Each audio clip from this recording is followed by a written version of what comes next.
अध्याय 7 परम ज्ञान श्लोक नंबर 9। मैं पृथ्वी की सुगंध हूँ, अग्नि का तेज हूँ, सब प्राणियों की जीवनी शक्ति हूँ और तपस्वियों का तप हूँ। जय श्री कृष्ण व्यूअर्स, श्रीमद् भागवत गीता की जय।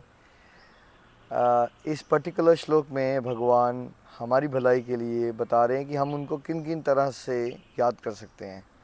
देखिए, वैसे तो सिंपलेस्ट तरीका तो ये समझ लीजिए कि सब कुछ ही भगवान है, लेकिन अब कोई साधक भगवान को स्मरण करना चाहते हैं, सब कुछ भगवान है, उसको ईज़िली ये रिमेंबर करना मुश्किल हो जाता है। तो जैसे कई बार जो अच्छे टीचर्स होते हैं वो बच्चों की भलाई के लिए बड़ा छोटा छोटा करके उसको समझाते हैं, सिंपल करके, A for apple, B for bat. वैसे ही भगवान ने हमें बताया है कि वो अलग अलग जगह पे जो प्रिडोमिनेंट पार्ट है उसका, भगवान को समझ लीजिए कि वो उसके रिप्रेजेंटेशन है ना, भगवान ही हैं। जैसे कि भगवान ने इस पर्टिकुलर श्लोक में बताया कि मैं पृथ्वी की सुगंध हूँ, है ना। तो एक धरती की खुशबू होती है, अगर आप स्पेशली आप रेनी डेज़ में उसको एक्सपीरियंस कर सकते हो तो ऐसा फील कर सकते हो आप। हाँ, मैंने गीता में पढ़ा था कि पृथ्वी की सुगंध कौन है? भगवान है ना। कई बार नवसाधक का क्वेश्चन आता है ना, भाई 24 घंटे में भगवान को याद कैसे करूँ, क्या मैं मंदिर में बैठा रहूँ? तो भगवत गीता की इन वर्सेस हमें हेल्प होती है कि एक्चुअली हमें तो पूरे संसार को ही मंदिर के रूप में देखना है ना। वो कैसे देखेंगे? पृथ्वी भी तो रोज़ चल रहे हो, है ना। और ख़ासकर जब हम आजकल कंक्रीटिंग ज़्यादा हो गई है तो एक्सपीरियंस कम होता है, लेकिन जब हम थोड़ा सा विलेज के एरियाज़ में जाते हैं या जहाँ नेचर ज़्यादा होता है, तो रेनी डेज होते हैं, तो यू कैन स्टार्ट फीलिंग कि वाह, जो एक अर्थ की एक अलग सी फ्रेगरेंस होती है उस समय पे, अगर आप याद करो कि हाँ, पृथ्वी की सुगंध तो भगवान ही है। फिर भगवान ने ये भी कहा कि मैं अग्नि का तेज हूँ, है ना। हम अग्नि को तो रोज़ एक्सपीरियंस करते हैं। जैसे एक लेडी हाउस होल्डर है, वो रोज़ गैस जलाती है तो उसके अंदर से एक जो तेज बाहर निकलता है ना, उसकी वजह से तो आप खाना खाते हो, है ना। चिता जलती हुई आपने देखी है तो कितनी स्ट्रॉन्ग उसका तेज होता है। तो अगर हम याद रखें कि अग्नि का जो तेज है वो भगवान है। इनफैक्ट भगवान नहीं है तो अग्नि में तेज नहीं होगा, इनफैक्ट अग्नि ही नहीं होगी, ऐसा सोच लीजिए, है ना। फिर हम ये भी समझ सकते हैं, भगवान ने कहा मैं प्राणियों की जीवनी शक्ति हूँ। कई बार लोग कहते हैं ना कि भाई कहाँ है भगवान, दिखते नहीं। भाई आपकी जीवनी शक्ति, आपकी चेतना, क्या आप सांसें ले रहे हो? बहुत बार क्या आप रोज़ याद रखते हो? मैं व्यूअर से पूछता हूँ, क्या आपको याद भी होता है कि आप सांस ले रहे हो? आप रोज़ कितनी सांसें अंदर ले रहे हो, ऑक्सीजन अंदर जा रही है, कार्बन डाइऑक्साइड बाहर आ रही है। तो कोई एक शक्ति है ना, वो जीवनी शक्ति जो है, जो चला रही है सिस्टम को, वो कौन है? वही भगवान है। इस तरह से आप भगवान को याद कर सकते हो, है ना। और भगवान ने ये भी कहा कि मैं तपस्वियों की का तप हूँ, है ना। बहुत सारे लोग अलग अलग तपस्याएं करते हैं, तो उनकी जो तपस्या होती है उसका तो तप होता है, ये समझ लीजिए वो भगवान है। जैसे कि ध्रुव जी ने तपस्या की नारद मुनि की इंस्ट्रक्शन पे, तो वो तो मतलब उनने खाना पीना छोड़ दिया और वो जो पत्तों पे रहते थे, और बाद में तो पत्ते खाना भी छोड़ दिए, हवा पे रहे और हवा भी छोड़ दी, एक टांग पे खड़े हो गए। तो ये तप कौन है? तपस्वी अगर ध्रुव जी हुए तो तप कौन है? तप जो है वो भगवान है ना। प्रहलाद जी ने अलग तरह से तपस्या की, है ना। उनके पिताजी हिरण्यकशिपु उनको टॉर्चर कर रहे हैं, कह रहे हैं कि तुम मानो कि मैं ही भगवान हूँ, भगवान विष्णु होते ही नहीं है, वो भगवान नहीं है।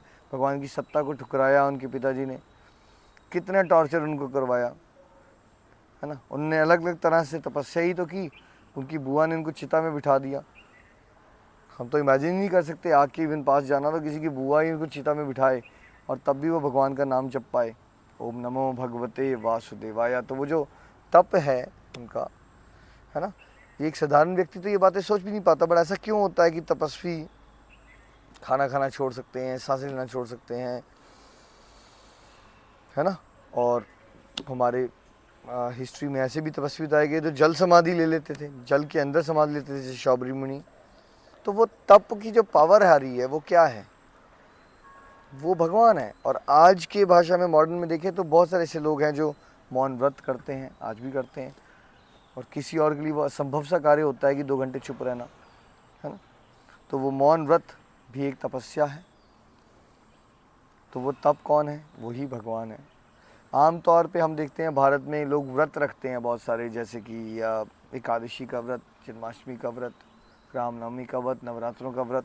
तो व्रत में भी तो आप तपस्या ही कर रहे हो, आप संकल्प ले रहे हो कि हम उस दिन पर्टिकुलर फूड आइटम्स नहीं लेंगे, या हम खाली फ्रूट्स खाएंगे, या कुछ लोग निर्जल ही करते हैं कि हम पानी भी नहीं पिएंगे, कुछ कहते हैं कि हम सजल करेंगे, चलो खाली पानी पिएंगे। तो ये अलग अलग प्रकार की तपस्या हैं, और ये समझ लीजिए कि वो जो तपस्याएं हो रही हैं वही भगवान का एक रूप है ना। सो इस पूरे श्लोक का एसेंस ये है कि हमें अभ्यास ये करना है कि भगवान को एक विग्रह के रूप में तो देखिए ही, मंदिरों में भी जाइए, लेकिन साथ साथ में अगर हमें प्रकृति के कण कण में ईश्वर को देखना है, इसलिए क्या करना है, इस तरह से प्रकृति को, हर एक तत्व को भगवान की प्रेजेंस के साथ जोड़ना है। इसलिए गोलोक एक्सप्रेस का लक्ष्य भी क्या है, घर घर मंदिर, हर मन मंदिर, बिकॉज हम चाहते हैं कि आप घर घर में वो एक्सपीरियंस करें कि एक दूसरे के अंदर भी भगवान है, हम जो सांसें ले रहे हैं वो भी भगवान है, हम जो पाचन शक्ति रखते हैं वो भी भगवान है, हमारी आंखें किसने बनाई। कई बार हमारे घरों में बात हो जाती है कि लोग क्या सोचेंगे, तब अपने आप से प्रश्न उठाई कि लोगों ने क्या दिया है, आपके लोगों ने आंखें दी हैं, कान दिए हैं, सोचने की शक्ति, बोलने की शक्ति, ये सुनने की शक्ति, क्या दिया है।